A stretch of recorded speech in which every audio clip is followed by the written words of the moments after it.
Excel learning community में आप सभी का स्वागत है। फ्रेंड्स, आज मैं आपके लिए एक नया टॉपिक लेके आया हूँ। उसका that is 3 types of averages. जी हाँ, 3 types of averages which we call it as the mean, the median as well as the mode. We will try to understand हम जो है इन तीनों के बीच में जो सबसे माइन्यूट डिफरेंस है वो एक्चुअल में सबको थोड़ा सा, मुझे जहाँ तक मुझे लगता है कि थोड़ा सा कहीं ना कहीं ये कन्फ्यूजन सा रहता है कि हमें मीन जो है कब यूज़ करना है, मीडियन कब यूज़ करना है, मोड कब यूज़ करना है। तो ये तीनों टाइप ऑफ एवरेजेस हैं और इन तीनों टाइप ऑफ एवरेजेस की क्या यूटिलिटी है और किसको कब कहाँ और कैसे यूज़ करना है, we will try to discuss this. So let us try to understand these 3 different type of averages and let us try to understand that where and when to apply them। सबसे ज़्यादा important ये है कि इन तीनों का सही application सही वक्त में और सही जगह पर होना बहुत ज़्यादा ज़रूरी है। उससे पहले friends, let us try to discuss also that why do we need averages. हमें एवरेजेस की ज़रूरत क्यों पड़ती है फ्रेंड्स? हम लोग रिसर्च में रेस्पोंडेंट्स की ऑब्जर्वेशंस कलेक्ट करते हैं और उन इंडिविजुअल ऑब्जर्वेशंस को हम लोग डाटा पॉइंट्स कहते हैं। पर as a business professional we know very well that हम लोगों को बिज़नेस डिसीजंस भी लेने होते हैं and these business decisions normally we take for a group, on a group, and hence we need a common value, and that common value should be the representative value of all individual data points, and hence we need averages. So what we have discussed that of course we will be talking about the individual data points। हम individual data points की बात ज़रूर करते हैं, पर जब भी हम लोग अपने डेली कन्वर्सेशन में हम लोग जो लैंग्वेज यूज़ करते हैं, जो टर्मिनोलॉजी यूज़ करते हैं, we need a typical value and we normally use the statements like the average sales is dash dash dash, the average price is this, the average score is this। तो हम लोग जब भी बात करते हैं, एवरेज की बात करते हैं, तो उसमें हम लोग एक कॉमन वैल्यू की या एक पर्टिकुलर सीरीज़ के रिप्रेजेंटेटिव वैल्यू की बात करते हैं and this makes our job much more simpler and easier and hence all the business analyst they need averages. But which type of average, this is what the main thing which we are going to discover and discuss in this video. So the main objectives of the averages are that to get a single value that describes the characteristics of the entire group and simultaneously to facilitate comparison also। So there are many types of averages। जैसे कि अगर मैं mean की बात करूं तो ना सिर्फ अरिथमेटिक मीन है बल्कि ज्योमेट्रिक मीन भी है, हार्मोनिक मीन भी है। But here in this video we are going to discuss only 3 types of averages, that is the mean, the median as well as the mode। and मैंने उसके लिए ये एक डाटा सेट लिया है जिसमें कि मेरे पास कुछ सेल्स की ऑब्जर्वेशंस हैं। यहाँ कॉलम बी में इनके नाम है और कॉलम सी में जो है इनकी ऑब्जर्वेशंस मैंने सेल्स पर मंथ मैंने यहाँ लिखी हुई है। ये 51 ऑब्जर्वेशंस मैंने ली हैं और कलेक्ट की हैं और इनके बेसिस पे मैं तीनों ही चीज़ें, mean, median as well as mode, तीनों ही मैं यहाँ कैलकुलेट करूँगा। अब क्योंकि मैं ये तीनों ही चीज़ें यहाँ कैलकुलेट करूँगा और मैं सी कॉलम की जो वैल्यूज़ हैं इनका बार बार मैं रेफरेंस भी यहाँ पर इनके फॉर्मूलाज में दूंगा, तो मैं चाहता हूँ कि मैं कुछ ऐसा काम करूँ जिससे कि मुझे इस सीरीज़ को बार बार यूज़ ना करना पड़े। तो मैंने क्या किया, मैंने एक छोटी सी ट्रिक यहाँ लगाई। मैंने सी कॉलम को, जो कि ये सी सेल्स का कॉलम है, इसको मैंने एक नाम दिया, उसको सेल्स डाटा। वो सेल्स डाटा मैंने कैसे दिया, let me show you this. मैंने इस पूरी सीरीज़ को मैंने पहले सेलेक्ट किया, control shift plus down arrow की से आप इसको सेलेक्ट कर लीजिए और फिर उसके बाद ये यहाँ पर देखिए, ये इसको कहते हैं हम लोग नेम बॉक्स। यहाँ पर C1 जहाँ लिखा हुआ है, यहाँ पर इसको रिमूव कीजिए और यहाँ पर टाइप कीजिए सेल्स डाटा और इसके बाद इसको एंटर कर दीजिए। आप एंटर करेंगे और ये एक्सेप्ट नहीं करेगा। क्यों नहीं करेगा? क्योंकि यहाँ पर आपने सेल्स और डाटा, ये देखिए आपने यहाँ पर सेल्स और डाटा ऐसे लिखा है, because of this reason it has not taken this. So here my request is friends, please do not type sales dash data, please do not give gap here, otherwise it will be an error. Excel जो है इसको error की तरह treat करता है। तो आपने कैसे टाइप करना है, आपने सेल्स डाटा रनिंग में आपने टाइप करना है, there should be no gap. Hit कीजिए, एंटर कीजिए और देखिए ये यहाँ पर एक्सेप्ट हो गया। और आप चाहें तो you can also check this also in the name manager. Name manager हमें कहाँ मिलेगा, आप फार्मूलाज के रिबन बार में जाइए और फार्मूला की रिबन बार्स में यहाँ पर आप देखिए ये नेम मैनेजर है। ये क्या कहता है, the name manager says create, edit, delete and find all the names used in the workbook. Names can be used in formulas as substitute for cell references. यही काम मैं यहाँ कर रहा हूँ। मैंने सेल की पूरी रेंज को नहीं लिया, मैंने सिर्फ नेम जो कि सेल्स डाटा है इसको मैंने एक नाम दिया और यहाँ पर मैंने फीड कर दिया। अब मैं आगे जो तीनों फार्मूलाज हैं मीन, मीडियन और मोड में इसी को यूज़ करूँगा जो कि मैंने यहाँ पर नाम दिया है। अब देखिए यहाँ पर इसका जो डायलॉग बॉक्स है, आप देखिए यहाँ पर सेल्स डाटा के नाम से एंट्री भी है और इसका ये रेफरेंस भी यहाँ पर दे रहा है, types of averages from cell C1 to C52। इसने पूरी रेंज को सेलेक्ट कर लिया है। So now let us do the comparison of this mean, median and mode and let us try to understand कि ये एक्चुअल में डिफर कहाँ और कैसे करते हैं और हमें कब, किसको और कैसे यूज़ करना है। So let us first discuss this the mean. Now mean which we call as the average. Average क्या है? एवरेज ये हमारा एरिथमेटिक मीन है। एरिथमेटिक मीन किसका है? सेट ऑफ नंबर्स का। It means set of numbers means, मैं जब भी यहाँ इसकी बात करता हूँ एरिथमेटिक मीन की, it means I am using this formula x1 plus x2 plus x3 and so on up to xn divided by n। यानी कि मेरी जितनी भी ऑब्जर्वेशंस हैं उनको मैं n से डिवाइड करूँगा तो मेरे को मेरा एरिथमेटिक मीन मिल जाएगा। और एक्सेल में जो हम लोग को इसका जो आर्ग्यूमेंट है, जो एक्सेल में जब हम जाएंगे और इसको और इस फार्मूला को फीड करेंगे तो जो उसका सिंटेक्स कमांड है वो बहुत सिंपल है, average number 1 number 2 and so on, where number 1 number 2 it is a range, अरे और list of the values of which we want the mean. अब इसमें मैंने देखिए यहाँ पर मैंने मीन का जो मेरा D2 का मेरा यहाँ सेल है, मैंने इसमें यहाँ पर इक्वल टू ए करके AV करके मैंने अपना फार्मूला यहाँ पर इनिशिएट किया और देखिए यहाँ पर एवरेज से रिलेटेड जितने भी फॉर्मूलेज हैं सब यहाँ पर हाईलाइट हो जाते हैं। अब मैंने इसको यहाँ पर फीड किया, फीड करने के साथ ही जैसे ही मैं यहाँ पर जाऊँगा तो ये मेरे को आर्ग्यूमेंट मांगेगा नंबर। अब क्योंकि मैंने यहाँ पर अपना नेम मैनेजर में मैंने एक ऑलरेडी सीरीज़ मैंने नाम दिया हुआ है, तो मैंने क्या किया, मैंने यहाँ पर S जैसे ही टाइप किया। अब देखिए ये यहाँ पर इसमें इसके जो सिंटेक्स, आप यहाँ जितने भी फार्मूलेज आप देख रहे हैं उनके साथ ये S भी यहाँ पर आ चुका है, सेल्स डाटा। तो मैंने इसको सेलेक्ट किया और मैंने अपने फार्मूला में फीड किया, ब्रैकेट क्लोज़ किया और ब्रैकेट क्लोज करने के बाद मेरे को मेरा आंसर मिल गया 65। Now 65 is the mean which I have got for this particular C column series, C2 से C52 की। ये मेरा मीन मेरे को मिला है। ये मेरा मीन जो मिला है it is good. Why? Because it has got a very least amount of error from all, because it contains all values, it includes all the values which are there in the data set which is a part of our calculation. Simultaneously अगर मैं इनका deviation निकालूंगा, तो इसकी जो property है arithmetic mean की, that sum of the deviations of each value from the mean is always zero. No this is a very very important property. इसका मतलब क्या है? चलिए जैसे ये 1 2 3 4 5, मेरे पास ये 5 यहाँ पर ऑब्जर्वेशंस हैं, ठीक है। अब इसमें से अगर मैं इसका मीन निकालूंगा तो मेरा मीन क्या आएगा? 3 आएगा। क्यों आएगा? 1 + 2 + 3 + 4 + 5, 15 divided by 5 it is equal to 3।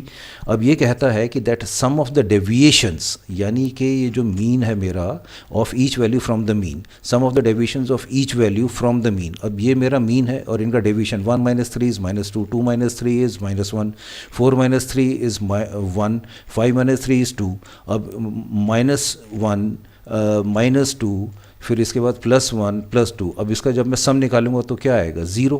तो ये यही कह रहा है कि that sum of the deviations of each value from the mean is always 0। इसीलिए हम लोग एरिथमेटिक मीन को सेंट्रल वैल्यू बोलते हैं सीरीज़ की। This is the reason it is known as the central value और द रिप्रेजेंटेटिव वैल्यू, बिकॉज हम ये कह रहे हैं कि it includes all the observations. लेकिन इसमें एक बहुत बड़ा ड्रॉबैक भी है। ड्रॉबैक हमारा तब आता है जब इसमें एक्सट्रीम वैल्यूज़ आ जाती हैं।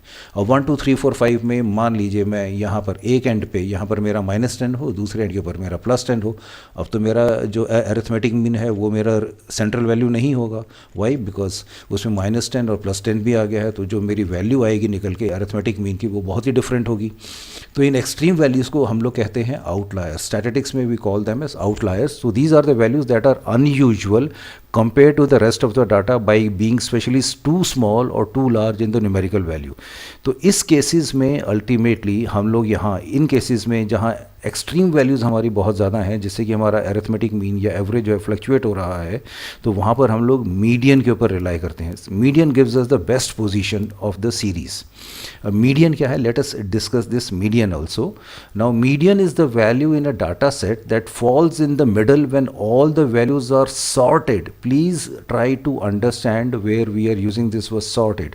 सॉर्टेड की मैं अगर बात करूँगा तो इट मीन्स मैं डाटा को या तो ऊपर से नीचे या नीचे से ऊपर, it means ascending to descending और डिसेंडिंग टू असेंडिंग की मैं न्यूमरिक ऑर्डर की मैं बात कर रहा हूँ।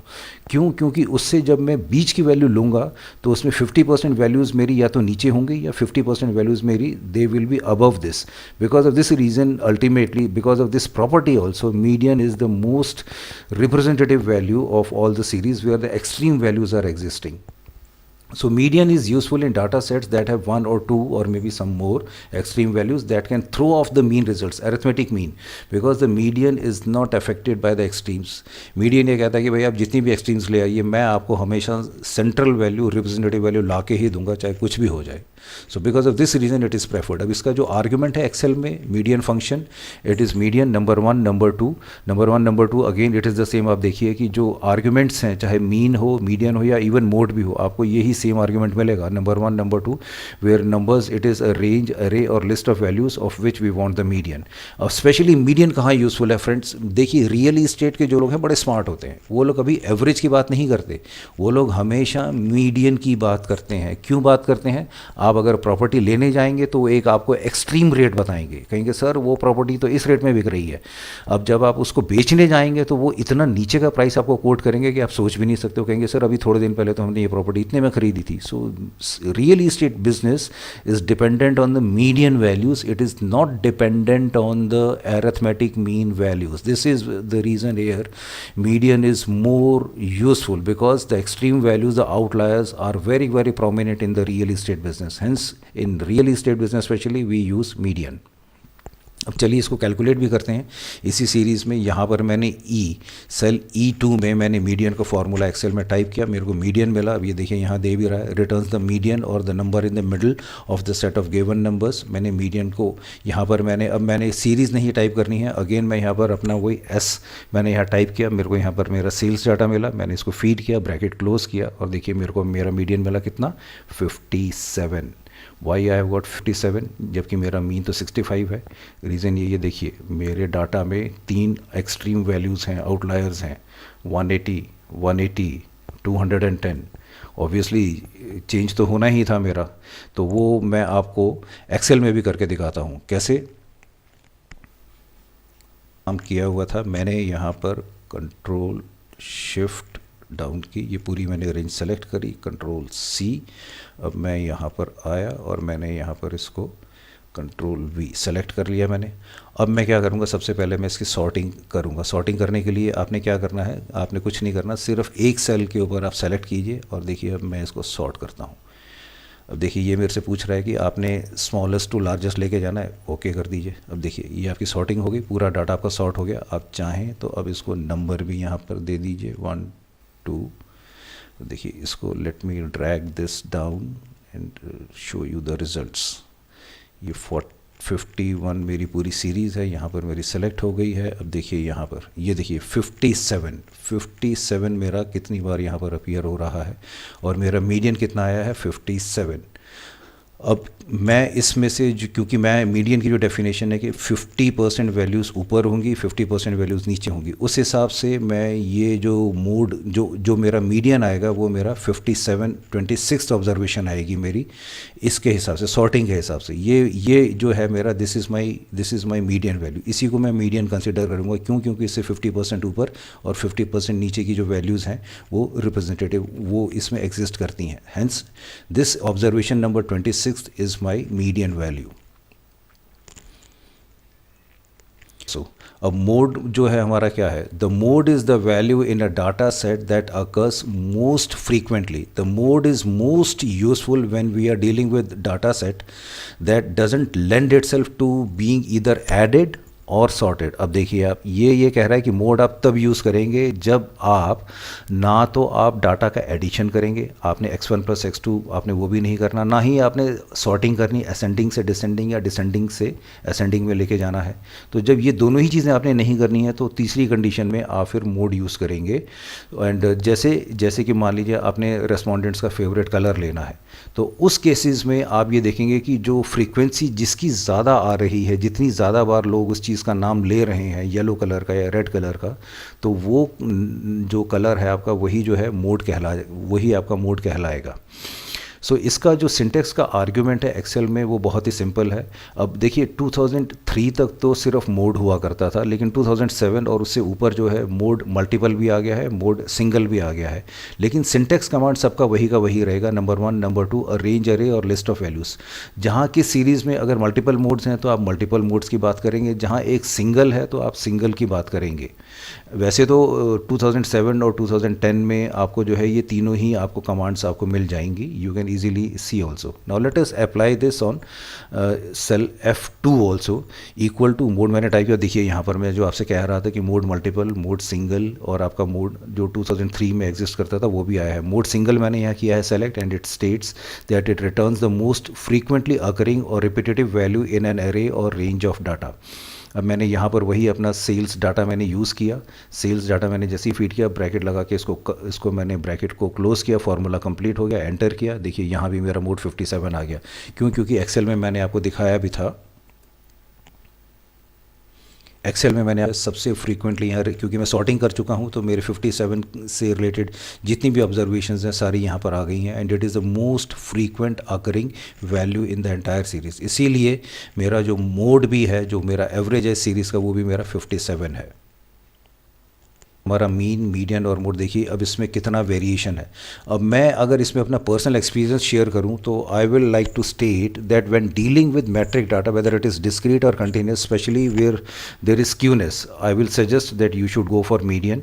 When dealing with categorical data, जैसे कि हमने कलर्स का एग्जाम्पल यहाँ पर लिया था, अगर आप इस टाइप का डाटा हैंडल कर रहे हैं तो मेरी आपसे रिक्वेस्ट है कि प्लीज़ आप मोड को यूज़ कीजिए, because mode is more suitable in this. And also if as a business analyst if you wish to include the representation from all data points of the series, then obviously you should go for mean. लेकिन वो आपका तभी possible है जबकि आपका sample size बहुत छोटा है। उस केसेस में आप अरिथमेटिक मीन को आप ले सकते हैं, पर again here I am requesting that it is a highly subjective decision and lot of individual discretion and judgment of the individual business analyst has to be taken into consideration.